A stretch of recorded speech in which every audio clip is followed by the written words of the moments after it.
बिस्मिल्लाहिर्रहमानिर्रहीम। अस्सलाम वालेकुम। ज़ैनब टीवी के नाजरीन, आज के दरस हदीस में खुश आमदीद। नाजरीन इकराम, आज के दरस हदीस का मौजू है कामयाबी की दुआ।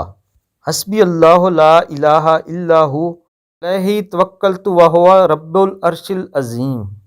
मुझे अल्लाह ही काफ़ी है, इसके सिवा कोई माबूद नहीं। इस पर मैं भरोसा रखता हूँ और वो बड़े तख्त का मालिक है। नाजरीन इकराम, ये वो कलमात हैं तो कोई काम करने से पहले दुआ में पढ़ लेने चाहिए।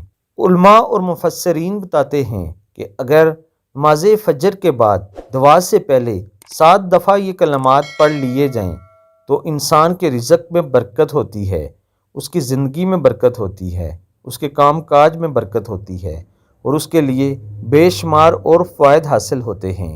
आप सब दोस्तों ने अपनी ज़िंदगी का मामूल बनाना है और ये दुआ कई दफ़ा पढ़नी है और ख़ुसूसी तौर पर नमाज फजर के बाद ज़रूर पढ़नी है। इसके अलावा अगर आप कोई काम कर रहे हैं तो उस काम से पहले भी ये दुआ पढ़ लिया करें। अल्लाह ताला आपकी ज़िंदगी में, आपके कामों में, आपके रिज़्क़ में बरकत अता फ़रमाए। आमीन सुम्मा आमीन।